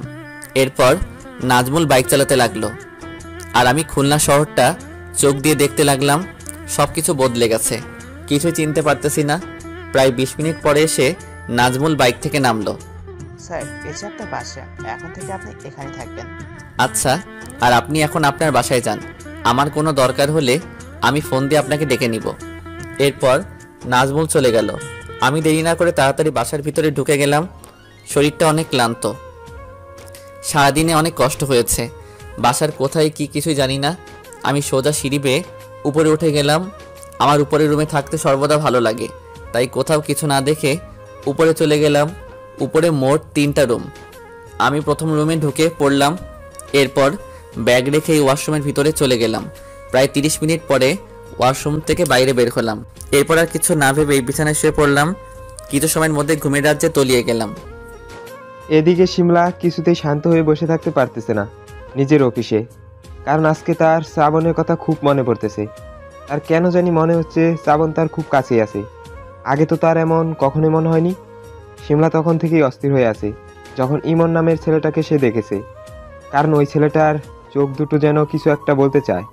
শিমলা বেশি সময় ওই চোখের দিকে তাকিয়ে থাকতে পারে নাই। তখন তার বারবার মনে হচ্ছে ছেলেটা তার যেন খুব পরিচিত কেউ। শিমলা মনে মনে নিজেই নিজেকে বলতে লাগলো, সবচেয়ে বড় বিষয় হচ্ছে আমি আজকে হঠাৎ করে একটা ছেলের উপরে এত অধিকার দেখালাম কেন? রোজ তো কত ছেলেকেই দেখি বিড়ি সিগারেট খেতে, কই তাদেরকে তো কখনোই কিছু বলি না। আর আজকে হঠাৎ করে এই ছেলেটাকে সামান্য সিগারেট খাওয়ার অপরাধে থানায় নিয়ে এলাম। শিমলা এগুলো ভাবতেছে আর নিজেই অবাক হচ্ছে। একটু আগে সে কি করেছে এটা? না, আমাকে যে করেই হোক ছেলেটার পরিচয় জানতে হবে। তখনই শিমলার মনে পড়লো যে ছেলেটার নাম হয়তো হাজিরা খাতায় লেখা থাকবে, তাই সে হাজিরা খাতা চেক করতে লাগলো। কিন্তু খাতা চেক করে শিমলার মন খারাপ হয়ে গেল। খাতায় তো ইমন নাম লেখা, তার ভালোবাসার মানুষের নাম তো শ্রাবণ ছিল। মন খারাপ করে শিমলা অফিস থেকে বেরিয়ে গেল। অফিসে গাড়ি করে সোজা তার বাসায় চলে গেল। তার বাসা বললে ভুল হবে, শিমলা ভাড়া বাড়িতে থাকে। এখানে নিশ্চয়ই অবাক হচ্ছেন যে মেয়ে ও পুলিশে চাকরি করে সে হঠাৎ বাসা ভাড়া করে থাকতে যাবে কেন? এর পিছনে অনেক বড় একটা কারণ আছে, সেইটা অন্য একদিন বলবো। আর শিমলার ডায়েরি পড়ে এতটুকু নিশ্চয়ই বুঝতে পারছেন যে শ্রাবণকে এখনও অনেক ভালোবাসে। তাহলে ওই দিন ব্যাকআপ করেছিল কেন? গল্পের সাথে থাকুন, সব জানতে পেরে যাবেন। ঘুমিয়েছিলাম, হঠাৎ করে একটা ফোনের শব্দে ঘুমটা ভেঙে গেল। ঘুম ঘুম চোখে ফোনের স্ক্রিনে তাকালাম। মেজাজটাই খারাপ হয়ে গেল, কারণ জিপি অফিস থেকে ফোন দিয়েছে। বলুন তো কেমনটা লাগে? ফোনের কারণে আমার আরামের ঘুমটা ভেঙে গেল। ঘুম যেহেতু ভেঙে গেছে তাই বিছানা থেকে উঠে পড়লাম। চারিদিকে অন্ধকার হয়ে আছে, তাই আলোর সুইচ অন করে নিলাম। ঘড়িতে রাত 8টা বাজে। আমি তাড়াতাড়ি ফ্রেশ হয়ে নিলাম। এরপর কিচেনের দিকে যেতে লাগলাম। কিচেনে গিয়ে 1 কাপ চা বানালাম। চা নিয়ে সোজা ছাদে চলে এলাম। এখান থেকে শহরের অনেক জায়গা দেখা যাচ্ছে। উত্তর দিক দিয়ে ঠান্ডা হাওয়া আসতেছে। সেই হাওয়ায় নিজের চুলগুলো বারবার এলোমেলো হয়ে যাচ্ছে। আমি চায়ের কাপে চুমুক দিচ্ছি আর আশেপাশে চোখ বুলিয়ে দেখতেছি। আহা, সে কি ফিলিংস! আমি শিওর কবিগুরু রবীন্দ্রনাথ ঠাকুর আমার জায়গায় থাকলে নির্ঘাত কবিতার পাহাড় লিখে ফেলতো। যেহেতু আমি আমার নিজের শহরে চলে এসেছি, তাই আমার প্রথম কাজ হবে ছোটবেলার বন্ধুদের খুঁজে বের করা। আপাতত পরিবারের কাছে না যাওয়াই ভালো হবে। আর আমি জানি না এখনো কি আমাদের এই বাসাটা আছে কিনা। আর আমার পরিবারও যে ওই পুরনো বাসায় থাকবে এর কোনো গ্যারান্টি নেই। তাছাড়া তাদের কাছে আমি হয়তো এখন মৃত। যাই হোক, এই প্রসঙ্গে না যাওয়াই ভালো। কালকে আমাকে হৃদয় আর জয়কে যে করে খুঁজে বের করতে হবে। আমি আরও কিছু সময় ছাদে একা একা বসে সময় কাটিয়ে নিচে চলে এলাম। এরপর চায়ের কাপ ধুয়ে বাসার বাইরে বের হলাম, কারণ আজকে রাতে রান্না করতে ইচ্ছে করতেছে না, তাই বাইরে বের হয়েছি রাতের খাবার খেতে। বাসা থেকে রেস্টুরেন্টে বেশি দূরে না, তাই হেঁটে হেঁটে যেতে লাগলাম। রাস্তা দিয়ে হাঁটতেছি আর চারিপাশে তাকিয়ে দেখতেছিলাম কত বড় বড় বিল্ডিং গড়ে উঠেছে, যেগুলোর আগে কোনো কিছুই ছিল না। তখনই চোখ আটকে গেল একটা জায়গায়। এটা আর কোনো জায়গা না, এখানেই আমার আর সিমলার শেষ কথা হয়েছিল। বাইরে থেকে তেমন একটা দেখা যাচ্ছিল না। আমি তবুও চেষ্টা করে ভিতরটা দেখতে লাগলাম। সবকিছু পরিবর্তন হয়ে গেছে, তবে পার্কটির নাম বদলায়নি। আমি আর দেরি না করে কিছু দূর এগিয়ে একটা রেস্টুরেন্টে ঢুকে রাতের খাবার খেয়ে নিলাম। এরপর বাইরে এসে নিজের জন্য কিছু কেনাকাটা করে বাসায় চলে এলাম। বাসায় এসে কিছু সময় ফেসবুক চালিয়ে ঘুমিয়ে গেলাম। এইভাবে আজকের দিনটা কেটে গেল। পরের দিন সকালে ঘুম থেকে উঠে নিজের জন্য খাবার বানিয়ে খেয়ে নিলাম। এরপর রেডি হয়ে হৃদয়ের বাসার উদ্দেশ্যে বের হলাম। আজকে যে করেই হোক হৃদয়কে জয়কে খুঁজে বের করতে হবে। ওদের থেকে সব কিছু জানতে হবে আমি এখান থেকে চলে যাওয়ার পরে কি হয়েছে। নিজের শহর থেকে প্রায় 8 বছর বাইরে আছি, কিন্তু তবু ভুলি নাই যে কার বাসা কোথায় ছিল। নিজের শহরের প্রতি ভালোবাসা থাকলে কেউ সহজে ভুলতে পারে না। বাসা থেকে বের হয়ে একটা রিক্সা নিয়ে হৃদয়ের বাসার উদ্দেশ্যে বের হলাম। প্রায় 15 মিনিট পরে আমার গন্তব্যস্থানে চলে এলাম। রিক্সা ভাড়া দিয়ে সামনে তাকিয়ে দেখি বাসাটা আগের মতোই আছে, তবে নতুন করে রং করার জন্য চিনতে একটু অসুবিধা হচ্ছে। আমি কিছু চিন্তা না করে গেট দিয়ে ভিতরে ঢুকে গেলাম। বাসার সামনে গিয়ে বেল বাজালাম, তখন একটা মেয়ে এসে দরজা খুলে দিল। মেয়েটাকে দেখে ঠিক চিনতে পারলাম না। হৃদয়ের তো কোনো বোন ছিল না, তাহলে এটা আবার কে? তার মানে কি হৃদয় এখানে থাকে না? মনে মনে ভাবতেছিলাম। তখন আমাকে চুপ থাকতে দেখে সামনের মেয়েটি বলল, কাউকে খুঁজতেছেন ভাইয়া? মেয়েটির কথা একটু চমকে উঠলাম। এরপর আমি স্বাভাবিক হয়ে বললাম, জি, মানে এখানে কি হৃদয় নামের কেউ থাকে? মেয়েটা আমার দিকে কিছুটা অবাক দৃষ্টিতে তাকিয়ে থেকে পিছনে ঘুরে বলতে লাগলো, ওগো শুনতেছো? তোমাকে কে জানো খুঁজতে এসেছে। আমার বুঝতে আর বাকি রইল না যে হৃদয় এখানেই থাকে, আর এটা মনে হয় ওর বউ। আল্লাহ গো, সবাই বিয়ে করে নিয়েছে, একমাত্র আমি সিঙ্গেল রয়ে গেলাম। কিছু সময় পরে একটা ছেলে আমার সামনে এলো। কই, কে এসেছে দেখি, যে আমাকে খুঁজতেছে? এরপর হৃদয় আমার সামনে এলো। আপনি কি হৃদয়? জি হ্যাঁ, বলুন কি বলতে চান? আমি পকেট থেকে আমার ওয়ালেট বের করলাম।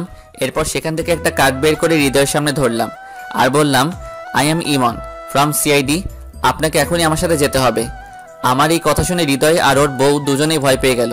আর হৃদয়ের বউ বলতে লাগলো, মানে কি স্যার, হৃদয় কি কিছু করেছে? সেইটা আমি বলতে পারবো না মিস্টার হৃদয়, আপনি তাড়াতাড়ি আমার সাথে আসুন। হৃদয় কিছু সময় চুপ থেকে আমার সাথে সাথে আসতে লাগলো। আমি হৃদয়ের অবস্থা বুঝতে পেরে মনে মনে একটু হেসে নিলাম। এখনো বোকা আর ভীতই রয়ে গেছে। আর আপনার আবার সত্যি সত্যি এটা ভেবে নিয়েন না যে আমি সিআইডি অফিসার। এটা তো জাস্ট একটা মজা ছিল, কারণ এরপর আমি হৃদয়কে দিয়ে জয়কে আমার কাছে আনবো এবং সবশেষে হৃদয় আর জয়কে একসাথে সারপ্রাইজ দিব যে আমি আবার ফিরে এসেছি। এটাই আমার প্ল্যান। আশা করি সকলে বুঝতে পেরেছেন। জয়ের বাসা এখান থেকে বেশি দূরে না, তাই আমি হৃদয়কে বললাম, আপনার বন্ধু জয়কে ফোন দিন। স্যার বিশ্বাস করুন, আমি কিছু করি নাই, প্লিজ আমাকে ছেড়ে দিন। আপনাকে যেটা বলেছি সেইটা করুন, না হলে কিন্তু অনেক খারাপ হবে বলে দিলাম। এরপর হৃদয় জয়কে ফোন দিল। কিছু সময় কথা বলে আমার দিকে তাকালো হৃদয়। কি বলেছে, আসতেছে? জি স্যার, একটু দাঁড়ান, জয় আসতেছে। কিছু সময় পরে দেখলাম একটা ছেলে আমাদের সামনে বাইক থামিয়ে হৃদয়কে জিজ্ঞেস করলো, কিরে ভিতর ডিম, এত জরুরি ভাবে আমাকে আসতে বললি কেন? ও তার মানে ওইটা আমার বন্ধু জয়? বাহ, অনেক পরিবর্তন হয়ে গেছে, আগের থেকে অনেক মোটা হয়েছে। যাই হোক, দেখি কি বলে। হৃদয় আমাকে দেখিয়ে বলল, এই স্যার তোকে আসতে বলছে। আপনাকে তো ঠিক চিনলাম না। আমি কোনো কথা না বলে কার্ডটি জয়ের কাছে দিলাম। জয় কিছু সময় দেখে কার্ডটা আমাকে ফেরত দিয়ে বলল, মানে স্যার আপনি আমাদের খুঁজতেছেন কেন? সেইটা আমার সাথে গেলেই বুঝতে পারবে। মানে স্যার কোথায় যেতে হবে? বেশি কথা না বলে আমি যেখানে যেতে বলি সেখানে চলুন। এরপর আর কাউকে কথা বলার সুযোগ না দিয়ে আমি জয়ের বাইকে উঠে বসলাম। কিছু সময় পরে হৃদয়ে উঠে পড়ল। এরপর আমি জয় আর হৃদয়কে নিয়ে আমাদের সেই পুরনো স্কুলের সামনে গেলাম। অনেকদিন পরে পুরনো সেই স্কুলটা দেখলাম। অনেকগুলো নতুন নতুন বিল্ডিং গড়ে উঠেছে। প্রথমে তো দেখে চিনতেই পেরেছিলাম না। স্যার, আপনি আমাদের এখানে নিয়ে আসেন কেন? জয়ের দিকে তাকিয়ে দেখি ও আমার দিকে তাকিয়ে আছে কিছু একটা শোনার জন্য। আমি কাউকে কিছু না বলে আমার ওয়ালেট থেকে একটা ছবি বের করে ওদের কাছে দিলাম আর বললাম, এই ছেলেকে চিনো তোমরা? জয় আর হৃদয় তো অনেকটা অবাক হয়েছে, কারণ ছবিটি ছিল আমার ছোটবেলার ছবি। আরে জয়, এটা তো শ্রাবণ। আমিও তো তাই দেখতেছি। কিন্তু স্যার, শ্রাবণের ছবি আপনার কাছে কি করে এলো? আরে ভিতর ডিম, আমাকে চিনতে পারতেছিস না? আর জগা খিচুড়ি, তুইও আমাকে চিনতে পারলি না? এখানে একটা বিষয় জেনে রাখুন, আমাদের সকলের অনেক বন্ধু আছে, আর সব বন্ধুদেরই কম বেশি ডাকনাম থাকে। মানে আমরা বন্ধুরা বন্ধুদেরকে মজা করে উল্টাপাল্টা নামে ডাকি। ঠিক তেমনি হৃদয়কে আমরা সবাই ভিতর ডিম বলে ডাকতাম, আর জয়কে জগা খিচুড়ি। আমি ওদেরকে এই নামে ডাকলাম কারণ আমি শিওর এটা শোনার পরে ওদের আমাকে চিনতে কোনো ভুল হবে না। ঠিক তেমনটাই হলো। জয় আর হৃদয় কিছু সময় চোখ বড় বড় করে আমার দিকে চেয়ে রইল।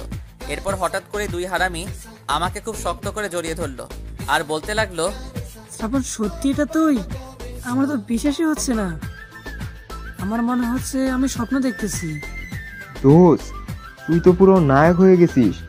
শালা, এটা কি বডি বানাইছিস, পুরো ফিল্মের হিরোদের মতো। আর এতদিন কইছিলি? তো বডি থাকবে না তো কি করবে? সিআইডি অফিসার কি খালি খালি হয়েছে নাকি? দোস্ত, আমারও তো ভেবেছিলাম তোকে আর কোনো দিন ফিরে পাবো না।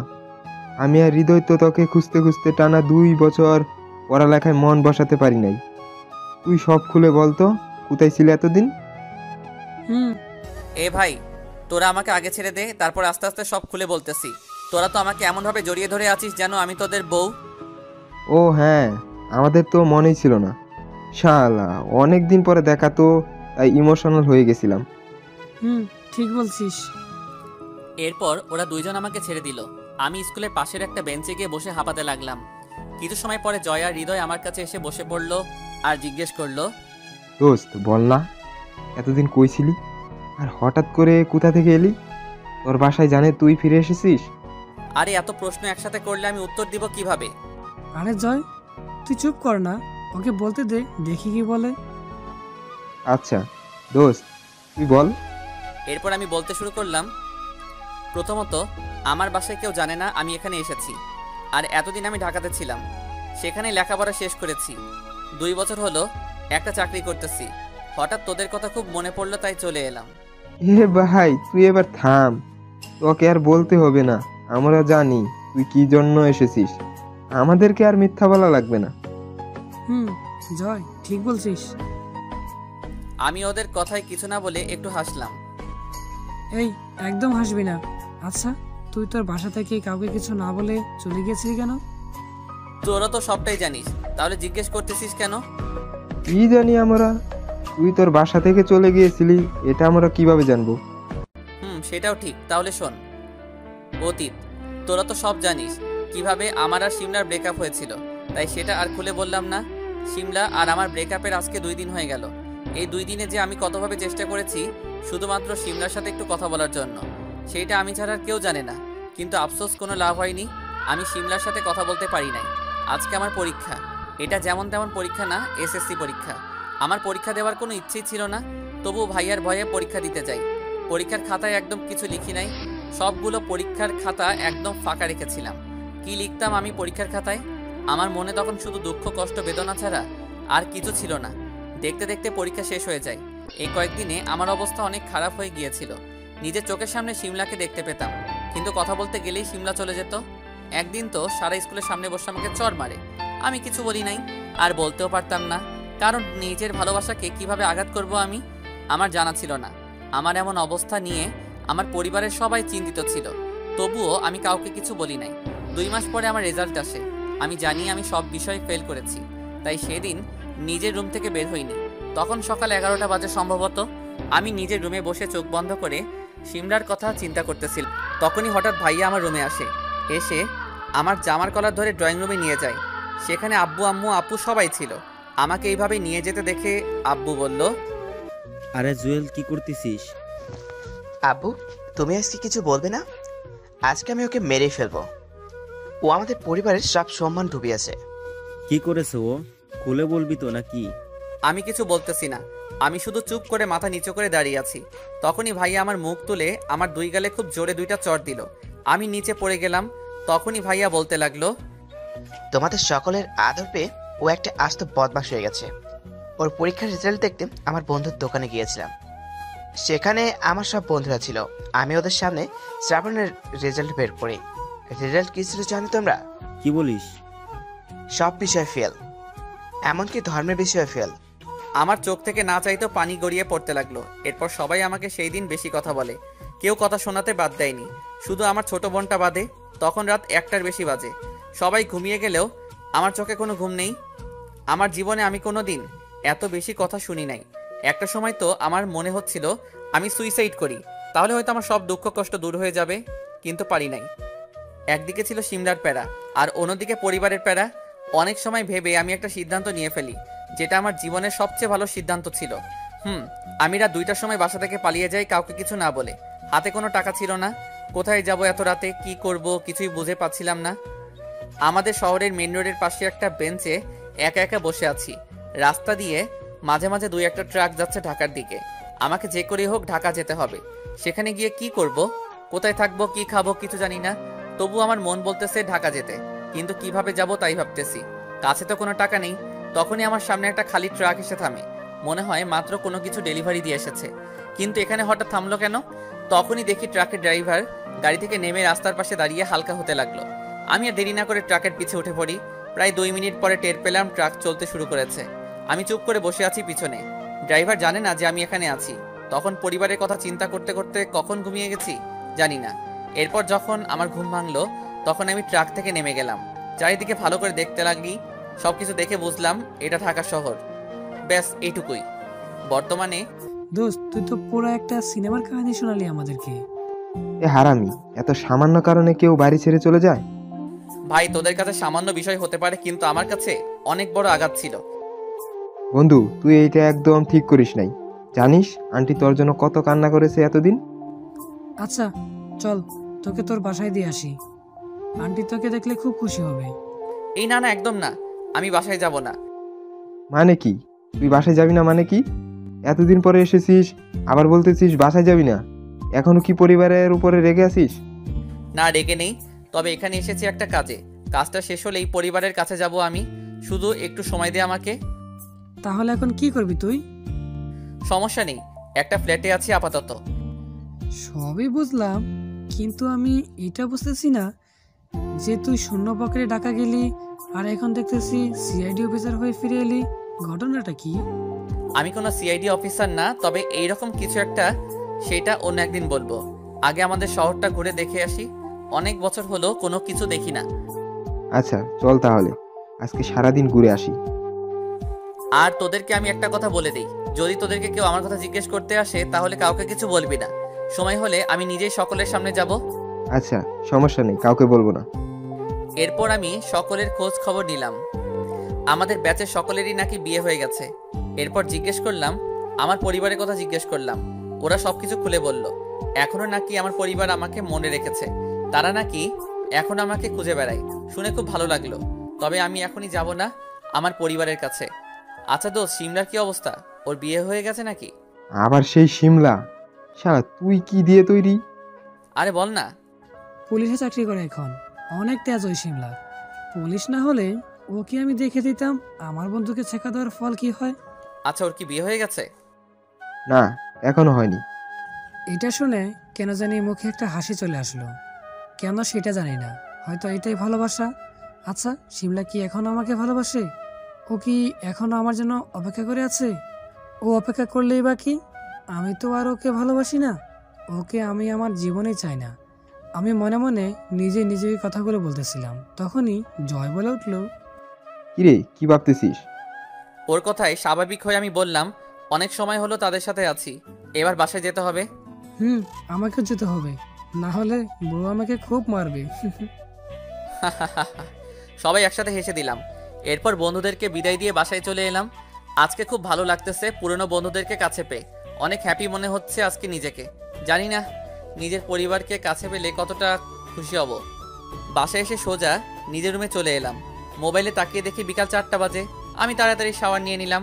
এরপর আর কোনো কিছু চিন্তা না করে বিছানায় গা এলিয়ে দিলাম। ব্যাস, সাথে সাথেই চোখে ঘুম চলে এলো। অপরদিকে সিমলা যখন সকালবেলা গাড়ি নিয়ে অফিসে যাচ্ছিল তখন সে শ্রাবণ, জয় আর হৃদয়কে একসাথে দেখতে পায়। তখন সিমলার মনে একটা সন্দেহ তৈরি হয়, কারণ আমার সবচেয়ে বেস্ট ফ্রেন্ড ছিল হৃদয় আর জয়া। সিমলা তখন মনে মনে ভাবলো, আমার কি কোথাও ভুল হচ্ছে? এটা শ্রাবণ নয় তো? আমার মন বলতেছে এটা শ্রাবণ।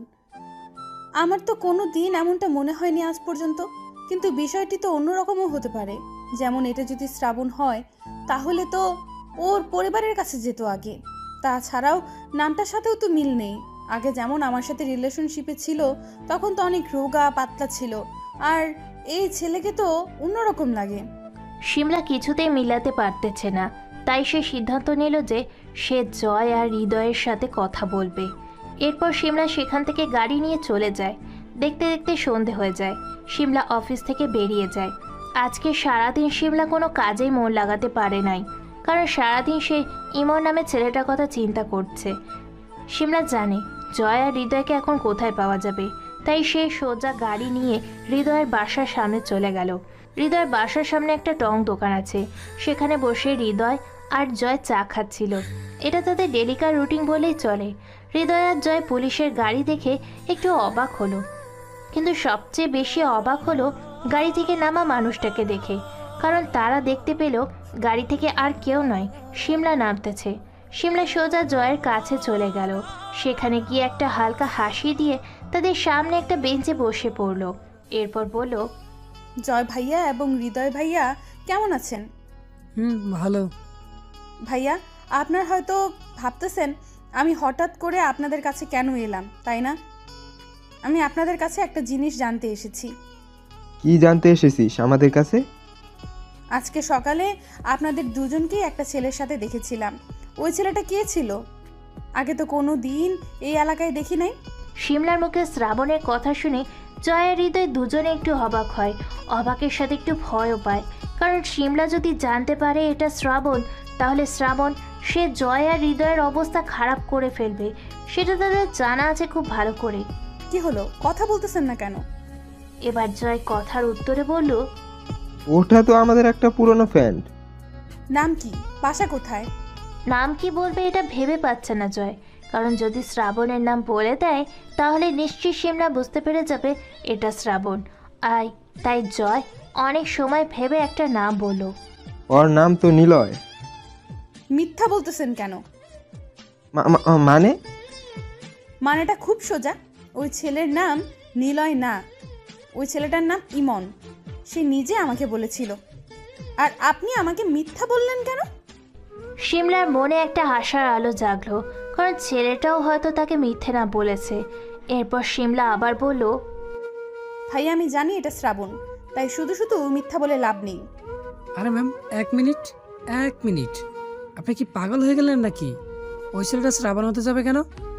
আর শ্রাবণ হলে আমাদের থেকে বেশি খুশি আর কেউ হতো না। ম্যাডাম, ওই ছেলেটা আমাদের অনেক পুরনো ফ্রেন্ড। নাম ইমন হুসাইন আর ডাকনাম হচ্ছে নিলয়। ও আগে ঢাকা থাকতো, এখন ঘুরতে আমাদের শহরে এসেছে। আর একটা কথা আপনি বুঝতেছেন না, এটা যদি শ্রাবণ হতো তাহলে সে তো প্রথমে ওর পরিবারের কাছে যেত, তাই না? আর সেখানে গেলে তো আপনি দেখতেই পারতেন। শিমলার মুখটা মুহূর্তেই খারাপ হয়ে গেল, কারণ সে ভেবেছিল সে হয়তো ঠিক পথেই এগিয়েছে। কিন্তু না, এটা যদি শ্রাবণ হতো তাহলে নিশ্চয়ই নিজের পরিবারের কাছে আগে যেত। শিমলা মনে মনে এগুলো ভাবলো। আচ্ছা, ছেলেটার একটা ছবি দিন তো আমাকে। ছবি দিয়ে কি করবেন? দরকার আছে, তাড়াতাড়ি দিন।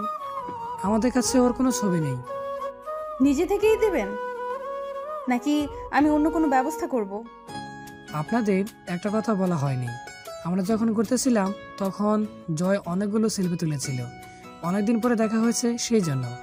এরপর শিমলা জয়ের মোবাইল থেকে জোর করে শ্রাবণে পিক নিল।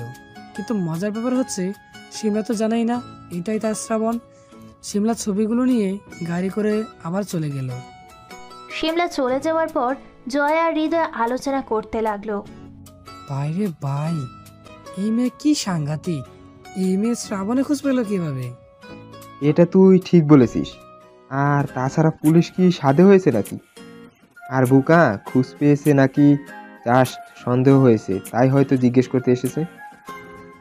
বুঝলাম, কিন্তু একটা জিনিস বুঝলাম না। তুই আবার কি বুঝিসনি?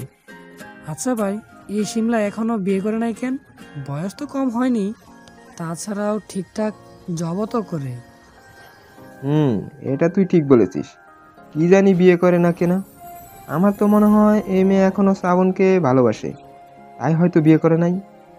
হতে পারে, তবে তুই আগে শ্রাবণকে ফোন দে আর ওকে সবকিছু খুলে বল। ওয়েট। অপরদিকে আমি শান্তিতে ঘুমিয়েছিলাম, হঠাৎ তখনই আমার ফোনটা বেজে উঠলো। আমার ঘুম দূর হয়ে গেল। আমি ঘুম চোখে মোবাইলের স্ক্রিনে তাকিয়ে দেখি জয় ফোন দিয়েছে। জয় বল, ফোন দিয়েছিস কেন? তুই কোথায় এখন তাই বল। কোথায় আবার? বাসায় ঘুমিয়ে আছি। কেন? তুই ওই অসময়ে ঘুমিয়ে আছিস? এদিকে অনেক বড় কাণ্ড হয়ে গেছে। কি হয়েছে? এরপর জয় আমাকে সবকিছু খুলে বলল। আমি শুনে একটু অবাক হলাম। শিমলা আমার খোঁজ পেল কিভাবে? আর ওকে তো আমি এখনো দেখি নাই। শিমলাকে দেখাতে পারবি? দেখাতে পারবো না কেন? চলে আয়, দেখিয়ে দিচ্ছি। এখন আসবো? চলে আয়, সমস্যা নেই। সবে মাত্র রাত 8টা বাজে। আচ্ছা, তোরা কোথায় আছিস এখন? আমাদের বাসার সামনে একটা দোকানে বসে আছি, তুই চলে আয়। আচ্ছা, আমি একটু পরে আসতেছি। এরপর ফোন কেটে দিলাম। আমি বিছানা থেকে উঠে ফ্রেশ হয়ে নিলাম। এরপর আমি বাসার বাইরে বেরিয়ে একটা রিক্সা নিয়ে জয়দের বাসার উদ্দেশ্যে যেতে লাগলাম। প্রায় 10 মিনিট পরে পৌঁছে গেলাম হারামি দুটোর কাছে। ওই তাড়াতাড়ি চল। কোথায় শিমলা? অনেক দিন দেখি না, একটু দেখে আসি। আরে বন্ধু, ব্যস্ত হলে চলে, এসেছিস এক কাপ চা বিড়ি সিগারেট খেয়ে নে, তারপরে না হয় যাওয়া যাবে। এত ব্যস্ত হলে চলে? এটা তুই ঠিক বলেছিস, তাহলে একটা সিগারেট দে, অনেক সময় খাওয়া হয়নি। বাহ, ঢাকা গিয়ে দেখি অনেক উন্নতি হয়েছে। এরপর জয় পকেট থেকে একটা সিগারেট বের করে আমাকে দিল। আমি সিগারেটটা মুখে দিয়ে আগুন নিয়ে বললাম, আরে বন্ধু, সময় মানুষকে সব শিখিয়ে দেয়। আমার কেউ ছিল না, তাই হয়তো এটা বেছে নিয়েছিলাম। আরে হৃদয়ের কথা বাদ দে তো, তুই তো জানিসই চিরকাল ধরে ধার্মিক। আমিও জয়ের সাথে তাল মিলিয়ে হেসে দিলাম। এইটা দেখে হৃদয় বলল, তোদেরকে দেখে ভালো কথা বললেও তোরা আমাকে নিয়ে মজা নিস। আচ্ছা জয়, একটা কথা বলবি? বল। এই ভিতর ডিমকে ভাবি কি দেখে বিয়ে করলো? হারামি তো না খায় সিগারেট, না খায় গাঞ্জা। আজকালকার মেয়েরা তো আবার এইসব ছেলেদের ছাড়া কাউকে বিয়ে করে না। তুই এইটা একদম ঠিক বলেছিস, আমিও মাঝে মাঝে ভাবি। এটা বলেই আমি আর ভয় অট্টহাসিতে হেসে উঠলাম, আর হৃদয় আমাদের দুজনের দিকে রাগী দৃষ্টিতে তাকিয়ে আছে। কিছুক্ষণ পরে হৃদয় বলল, এজন্যই তো তোর বিয়ে হয় না। মামা, এটা তুই একদম ঠিক বলেছিস। আমার কেউ চয়েস করে না, তবু আমি রিল্যাক্স। সবাই কিছু সময় হেসে নিলাম। এরপর আমরা তিনজন জয়ের বাইকে উঠলাম। বাইক স্টার্ট দিয়ে জয় চালাতে লাগলো, আর আমার মোবাইলে জরুরি একটা কল আসার কারণে আমি ফোনের দিকে মনোযোগ দিয়ে কথা বলতে লাগলাম।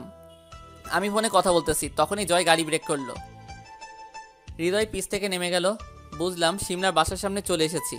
আমিও কথা বলতে বলতে গাড়ি থেকে নেমে গেলাম। প্রায় 5 মিনিট পরে কথা শেষ হলো। এরপর আমি জয়কে বললাম, কই, আমরা কি চলে এসেছি? তোর তো ফোনে কথা বলা শেষ হচ্ছে না। সামনে দেখ, এই বাসার 3 তলায় শিমলা থাকে। জয়ের কথায় আমি সামনে তাকালাম। সামনে তাকিয়ে একটু অবাক হলাম, কারণ বাসাটা একটু চেনা চেনা লাগতেছে। আর তার চেয়ে বড় কথা, বাসাটা দেখে বুকের ভিতরে ধুকধুক আওয়াজ যেন একটু বেড়ে যাচ্ছে। এমন আগে কোনো দিনই হয়নি। আমার মনে হচ্ছে সামনে আমার জন্য বড় কিছু অপেক্ষা করতেছে। তাই আমি জয়কে উদ্দেশ্য করে বললাম, এটা কার বাসা ভাই? চেনা চেনা লাগতেছে। যাক, কিছুটা চিনতে পেরেছিস। আমি তো ভেবেছিলাম চিনতেই পারবি না। আরে কথা না পেঁচিয়ে বলতো, এটা কার বাসা? এরপর জয় যে কথাটা বলল সেটা শোনার জন্য আমি মোটেও প্রস্তুত ছিলাম না। আমি চিনতে এত বড় ভুল করলাম। এটা তোদের বাসা, চিনতে পারতেছিস না? জয়ের কথা শুনে আমি একটু পিছিয়ে গেলাম। এরপর ভালো করে বাড়িটা দেখতে লাগলাম। আগে ছিল একটা